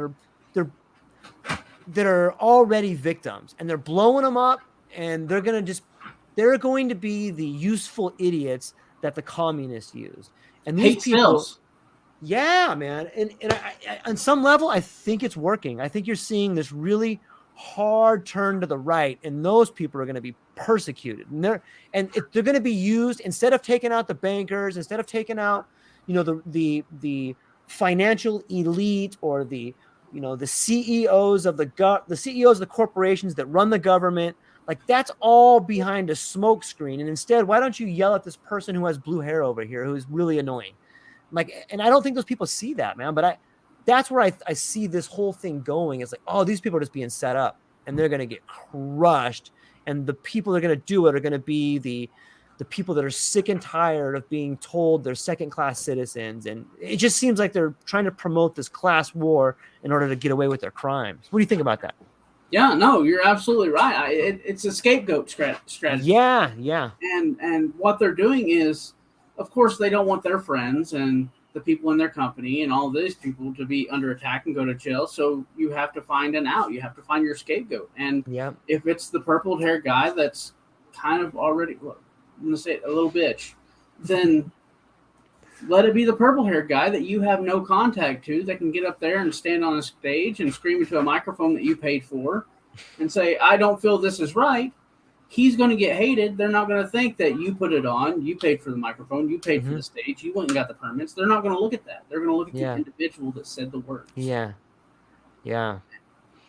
It's an interesting time for sure.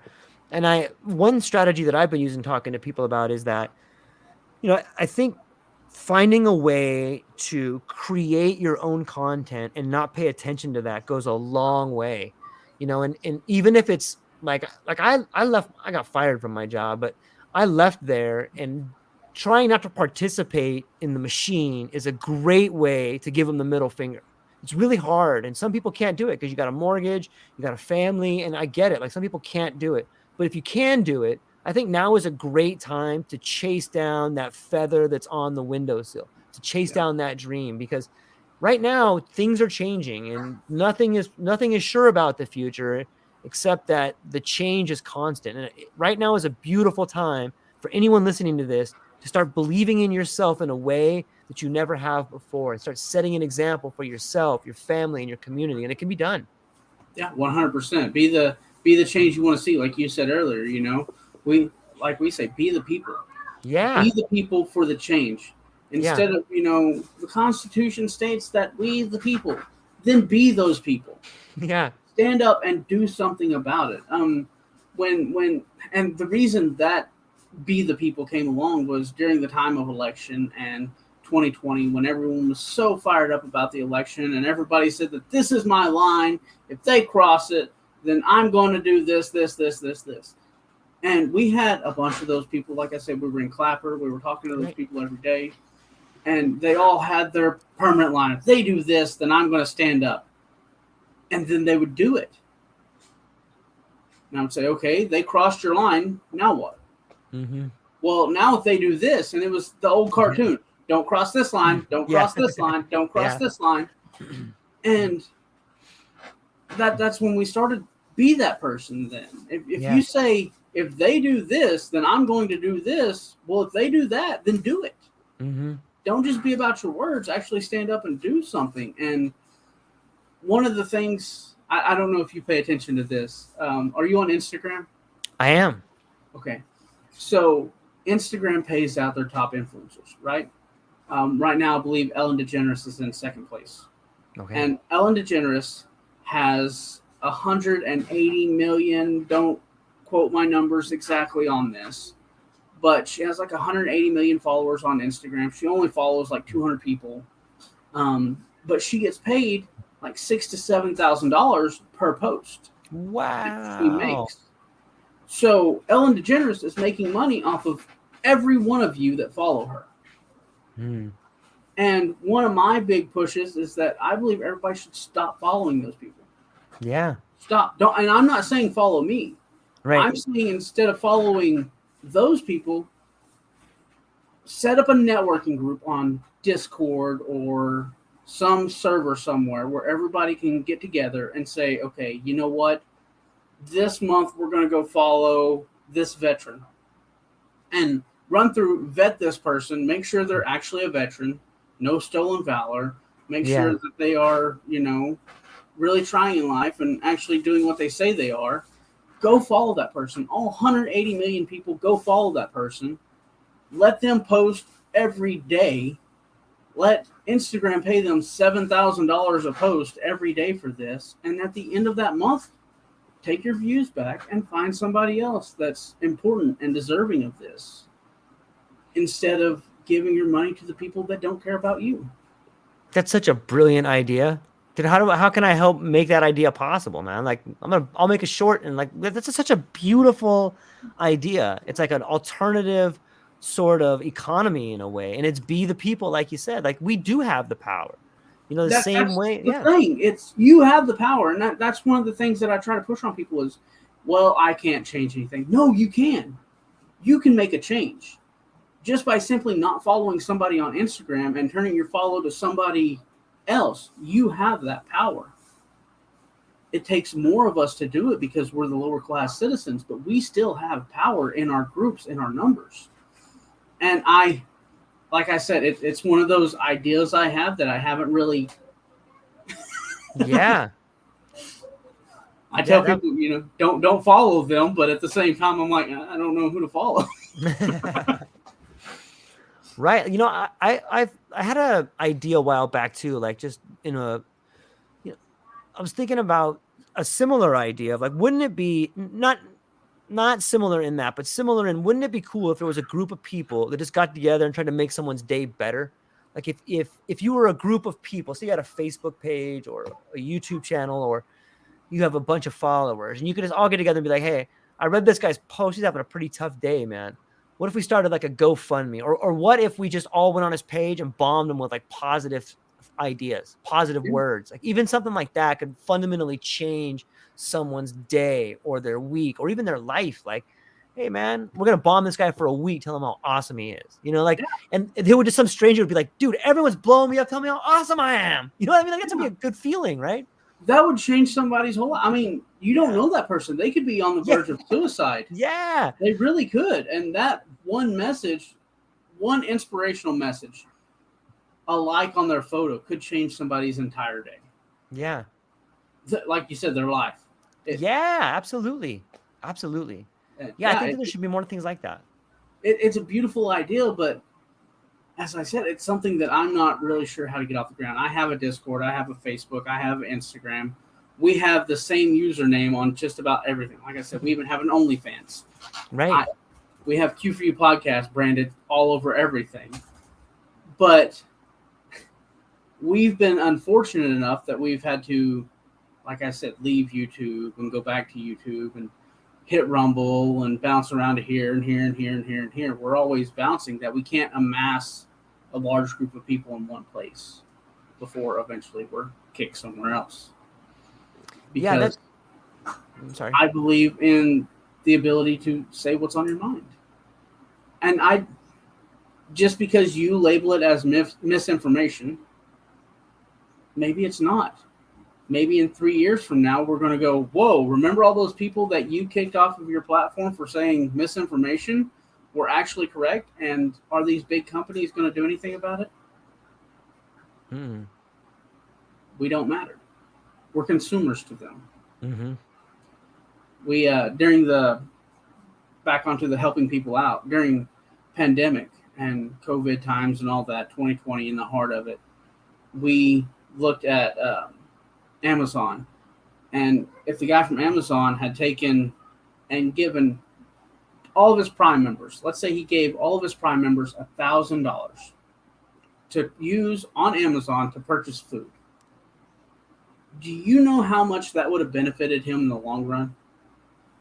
Everybody would have still been Amazon Prime members, and he would have gained more Amazon Prime subscriptions and everything else, just for giving these people $1,000 that he would have gotten back, and he could have wrote all that off on his taxes.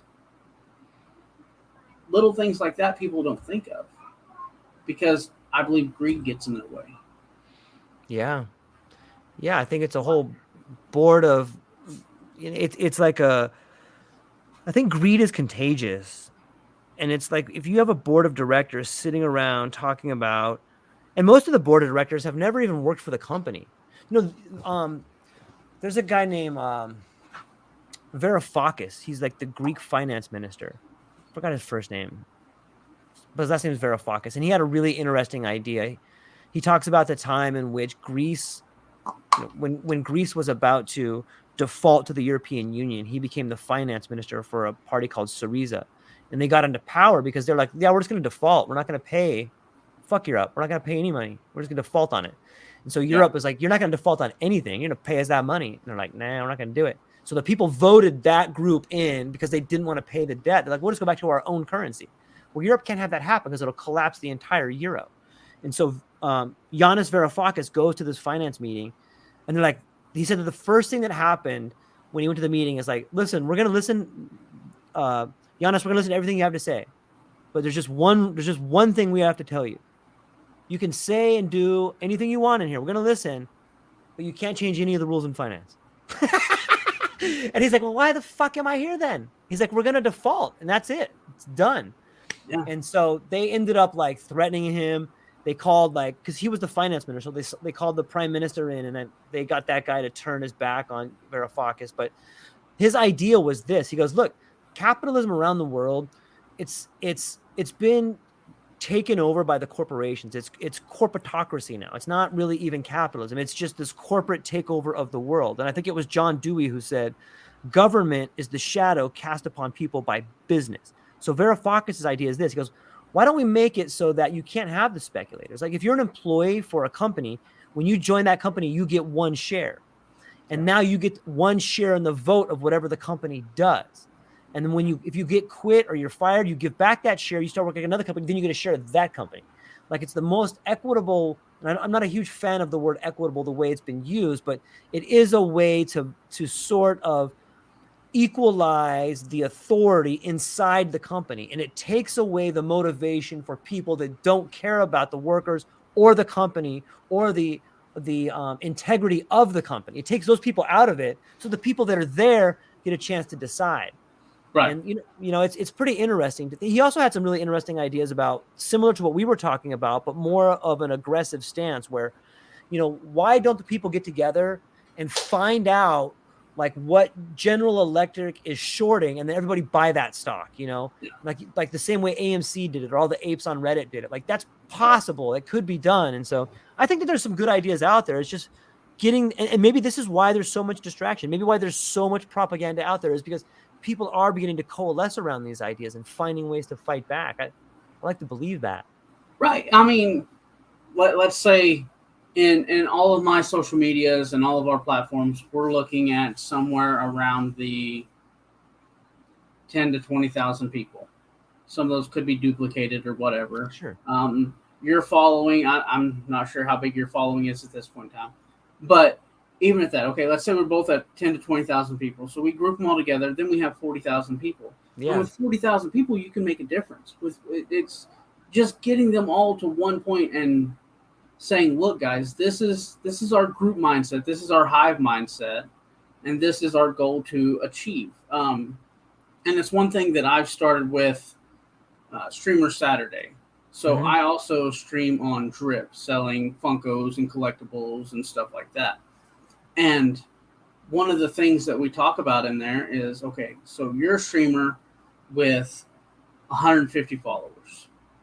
Come on the podcast, tell everybody about yourself, tell them what you do in one of our Streamer Saturdays, and then bring all of your followers in. This guy with 150, this guy with 150, this guy with 150. Everybody bring your followers in and pull them. So now, instead of being one lone person with 150 followers, now we are all a group with 10,000 or 20,000 or 30,000 followers and keep expanding and growing on this. That way we can bring in more people and spread it out. Because look, it's nothing. On YouTube, you hit subscribe. Yeah. Yeah. That's it, guys. You hit subscribe, and that's support. Yeah. And that's one of the big things that we push. Support comes in many ways, shapes, and forms. Share this video. Share TrueLife podcast with 5 of your friends. Share it in Facebook Messenger, Instagram, whatever. Share TrueLife podcast with 5 of your friends. Go talk about it in your coffee break in the morning, whatever. And that's some of the greatest support that you can have. So another idea that we took from that was with our website and the $5 a month subscription. So like you, TrueLife Podcast, we would give you a code, TrueLife, as your code. And now everybody that you tell to go subscribe to the website, they get their first month for $3. They're still entered into the drawings and nothing changes that way. It's just a discount. But for every person that you send and uses that TrueLife discount code to get their $3 a month, we pay you $1. And we offer this to anybody. If you're somebody sitting at home that is an influencer in some way, shape, or form, you have 10,000 people on your TikTok page. Your bills are coming due, whatever. then message us, get a hold of us, and say, hey, I would like that promo code. And we give you a promo code and take as much advantage of it as you want. If you send us 300 people, then we'll send you $300 on PayPal. Because that's the best promotion, I believe, is the word of mouth. Yeah. Yeah, I agree. But send me the TrueLife code so I can send some people your guys' way. Yeah, I'll make it right now and send it to you. I mean, it's and nice. That's the thing. So our website keeps track of it all. So at any point in time, you can message and say, hey, what am I at right now? And I'll send you a screenshot of it and say, hey, you've got 40 people. Do you want paid out right now, or do you want to let it hold over, And that's one thing that I push for everybody to understand, to be the champion. If not for yourself, do it for somebody else. Yeah. Support comes in many ways, shapes, and forms. Just watching a video, an hour view helps you. And that's an hour view where you can just take and set your phone down and walk off and do whatever you need to do. You don't have to pay attention to it. I really wish you would and listen to some of the words that people say. Sure. But you don't have to.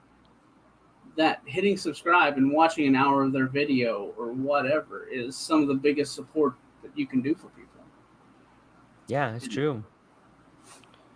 What do you think is the future for creators? Like, when you see, I think a lot of people have had a lot of hope for Rumble to become bigger than it is. And it's on some level, I can see them paying out some pretty big creators, trying to get them to work exclusively with them. But it just seems like I don't even know what to believe. Like, how many of my subs are real people? How many subs on anybody's channel are real people? Like, you can just buy those. I mean, I've had people that call me like, hey, you want to buy some subs? And I'm like, I don't have any money to do that, man. But, right. And then if you have those subs, does YouTube even know that they just pay out their people? And if they do, why wouldn't they just create the channels they want and then pretend they have subs and just buy them the subs? It's like, it just seems so convoluted. And sometimes I think that that's why all these other channels are popping up. But sometimes it seems when there's so many channels, no one's paying attention to any of them. There it is. TrueLife. Yeah. Capital T, capital L. All one word. $2 off your first month. Nice. Everybody listen and check them out. So that's a problem I see in the future, is because now, I don't know if you've heard about it, but there's a new streaming platform called Kick. It's not new. It's like a year old now. And their rules are a lot more lax. They host gambling. They host OnlyFans girls. They host podcasts, politics. It's all there, all in one spot. It's like a Twitch platform, only... And it's a bunch of people that were on Twitch that got together and started this. And one of the goals that they hope to achieve is that they can pay streamers $15 an hour. Wow. To be on there, which sounds wonderful, right? Sure. But as they claim, it's a future hope that they want to happen. And there's a new social media. There's a new streaming platform. Just in buying collectibles, you can use Whatnot, Drip, PopShop.live, and this is all stuff that's just blown up over the recent days. And I think the problem is that, like my problem that I talked about earlier, is I spread myself too thin with YouTube, Facebook, Rumble. I spread it around, hoping to get the word out instead of focusing on one platform. But I also find it difficult to obey the rules, I guess you would say, so I can stay on that platform. Yeah. Sometimes I wish I was different. I think we all get that, though. Yeah. Sometimes, I do too. Sometimes I wish I was a rule follower and I didn't accidentally say the word fuck, so that somebody could come along and say, oh, he said a bad word, block him. I get that mindset. I do. I understand it. I have, like I said, a 4-year-old also who absorbs every word that she hears. So I understand that as a parent, you don't want those people on the social media. Sure. But at the same time, we really need to respect our First Amendment, which is freedom of speech. I believe anybody has the right to go out and say whatever is on their mind. And what's actually funny is if I was the kind of person to push things and want to sue and all that, I could.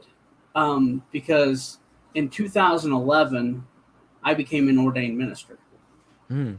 It was online, just so I could do marriages and all that. But I am still an ordained minister in the state of Oklahoma. So for those of you that don't know, as an ordained minister, I can post up anywhere and say anything I want. That's how preachers and ministers get by with that. Is they're not regulated to the point of you have to set up and buy a permit to speak and all of this. As an ordained minister, you have the right to publicly express your religion as whatever it may be. So for hampering my freedom of speech and saying that it's misinformation or whatever is actually an attack on religious beliefs.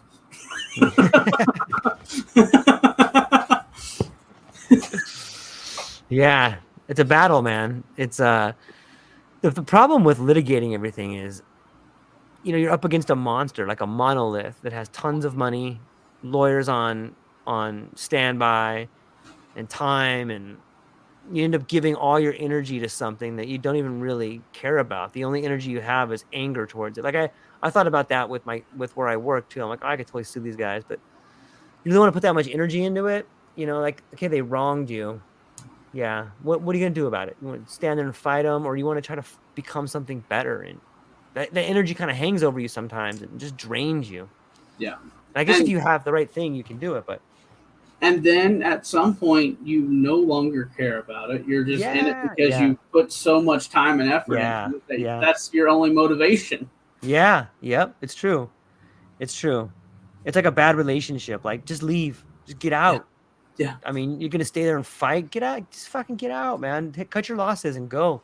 Yeah. And I think it's something that we as a people need to work on. Yeah.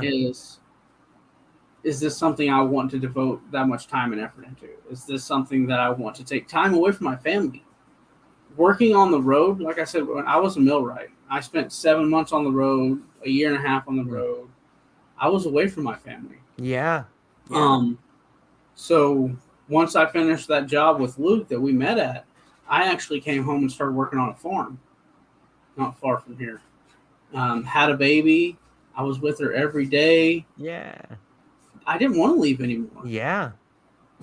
I didn't want to go out. And then I started a construction company, and one of the first things I had to do was leave. And that was one of the biggest moments for me. It was like, oh, well, here I am doing the same thing I didn't want to do. Yep. But you have to make sacrifices for your family. It's like going into that 9 to 5 that you absolutely hate just so you can pay your bills and put food on the table. Yeah. It's hard. It's hard. I spent, 14 hours a day. I wake up at 5, make breakfast, drop my kid off at school, be to work by 7, work till like 9, come home, everybody's sleeping. Just being so burned out, man, and just being so unhappy. Like, I'm making great money, but what am I doing with my life? Like, I'm never here. My wife's doing everything. My kid doesn't even see me. Like, at what point in time is all that money worth sacrificing the very things that you love? Like, and like that's what started eating me. I'm like, what the fuck am I doing? Like, this is dumb. Like, and then there's the fear factor. Well, if you leave here, you can't support your family. If you leave this thing, you can't do it. And then it just becomes this weird sort of negative looping thought in your mind that just weighs on you and pulls you down. And like, you got to break that pattern, man. And I think it brings you to the idea of battling with uncertainty. Like, you may not know what's going to happen, but look at your past. Have you always been able to be okay? Yeah. Have you always been able to make it? Yeah. Have you gotten through all the tragedies in your life? Yeah. Okay, well, then you're probably going to get through this one too. You know, and matter of fact, isn't the big chances you took, didn't they turn out good for you? Maybe not in the beginning, but didn't you see some silver lining in them? Yeah. Okay, and well, they make you stronger. Every one of them makes you stronger. Everyone, man. Everyone. Every trial, every tribulation that you face as a person makes you that much stronger. Yeah. Makes you that much of a better person. Yeah. I wake up every day trying to be a better person. That's my main goal in life, is to be a better person every day. And that's one of the things that we as Q4U Podcast hope to accomplish. My big push is 10,000 subscribers. Once we hit 10,000 subscribers on our podcast, then I want to personally take $10,000 cash to somebody's house, the winner of that month, and hand deliver that and say this, because my hopes is it's somebody that needs it. And every time we've done a giveaway, it has been somebody that needed it, somebody that's been on a tough time. That extra $100 really helped out. That extra $50, they needed it at that moment. Yeah. One of the people, he won. He wasn't watching the podcast. He wasn't there to see it. I didn't have his contact information. So I reached out to another person. I was like, I really need to find him. I need to get his PayPal. I don't have his PayPal, but he won $150 this month. And I mean, it was probably a week of not hearing from him. I went to other streams that I knew he was at sometimes to hang out, and I would sit in the background just waiting for him to come in. I hate owing people money. Yeah, I know. And I felt like I owed him. And finally I got a hold of him, and he messaged me. I got his PayPal. I sent him the money. No, I take that back. He did not. Somebody that he had sent money through PayPal to, I got his PayPal from them. And they're like, I don't know. And I was like, just give me his PayPal information so I can send him some money. Yeah. All right. So they sent it, and I sent him the $100. And it was probably another week after that, he messaged me, and he's like, you don't understand how much that $100 helped me out at that specific moment. Yeah. Me and my wife were having hard times. I was under a lot of stress. I was wondering where I was going to get money to buy this and this and this. And he said, at that moment, my phone dinged and there was $100 there. He said, and at that moment, I knew there was something out there that wanted me to succeed. And I was like, dude, that's what it's all about. That's so awesome, man. Yeah. It's so awesome. Such a good feeling. Yeah. And every time we've done a cash giveaway, it's been like that, And sometimes during the middle of the month or something, I'll get a random moment. I'll be like, let's do a $100 giveaway this month. Yeah. And I'll go through that list of subscribers, and I'll do a random number generator. I have a number assigned to every one. I'll do a random number generator. It gives me a number, and I'll look through the list. If that person's still actively subscribed, then I'll send the money to their PayPal. And every time they've been like, you don't know how much at that time that helped me. It's a great feeling. And that's why, because you and I both know that $10,000 is not a small amount of money. That's huge, man. It's huge. $10,000 is life-changing for somebody that's, let's face it, money's a big issue right now. Feeding your family went from $200 a week to $500 a week. Yep. Just to feed your house. That $10,000 could relieve so much stress. And I'm not a fan of the GoFundMes. I feel like GoFundMe has such a rotten reputation now. And, I mean, of course, I would say support me, yes. Yeah. Give me your money. Trust me, I'll make sure it goes to the right place. Right. But at the same time, I think it's a way to benefit. You got $5 that, that's one less can of tobacco. That's one less pack of cigarettes for you. Right. To help a creator grow, to press fresh content, and to have something that could pay off potentially in the future for yourself. It's like a stock market gamble. Yeah. I love it, man. I think it's a great idea. And like you said, I don't I don't know that I've talked to anybody else that's given back like that, man. I think you're the first person, man. So congratulations. That's a great thing to do. And it's, I don't know. I think it's worth expanding that idea, and I might have to steal it from you and use it myself. Use it. That's the thing. I mean, I would much rather see, like I said, let's look at Netflix. Right. Netflix started out, if you guys remember, Netflix started out as $9.99 a month. I actually think before that it was like $6.99, like Disney Plus and all them. Mm-hmm. You got one movie in the mail that you had to mail in, wait 2 days, you got your next one in. Yeah. That's how it began. And now it's charging, what, $20 a month? Have they ever given you anything? Nope. Nothing. Disney. Look at Disney. Disney started out. They were going to be the premier broadcasting company. All their new movies were going to be delivered right to your television screen. And then they started holding out on us. They started saying, well, we realized that we should still do the DVDs and the box office and stuff like that. And then we'll put it on Disney Plus, right? And have they ever given anything back? No. They've never given one of their supporters a trip to Disneyland. Nope. And that's how we wanted to be different. We want to give back to the people that support us. You give to us, we want to give back. Yeah, it makes sense. It makes sense. Robert, this has been an awesome conversation, man. I love talking to you guys, dude. This is really fun. Yeah. We'd love to have you on our show sometime. I know it's later on in the afternoon for you. Yeah. Yeah. What time is it over there right now? It's 4:17 here, and we podcast at 7:30 Central, Tuesday through Saturday. Okay, because it's 11 a.m., 11:17 a.m. over here. 11, 12, 1, 2, 3, 4. So we're 5 hours difference. Yeah. So that's no problem. So 7 o'clock your time would be 2 o'clock my time. Okay. So 2:30. 2:30. Yeah. Yeah, man. Let me know, man. Anytime. Yeah, it's Theory Thursday tonight. You're welcome to come on and join us. Yeah. I don't plan it as early as you do. I have, like I said, I'm on Rumble and stuff, so I'm limited to a 30-minute window where I have to put all the information in. Yeah.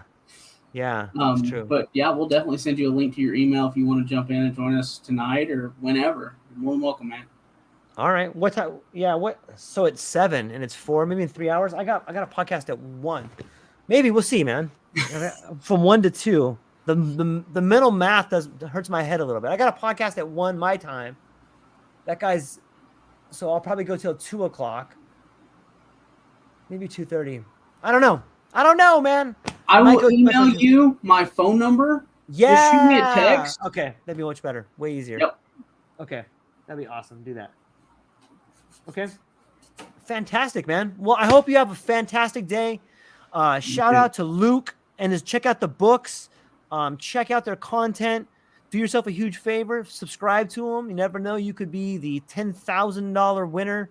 I love the ideas about making the world better. I think we're kind of cut from the same cloth in so many ways. You guys got a show coming up tonight. Where can people find you if they're looking? So you can always find us on our website, q4upodcast.com. Every show we do is sent straight there live.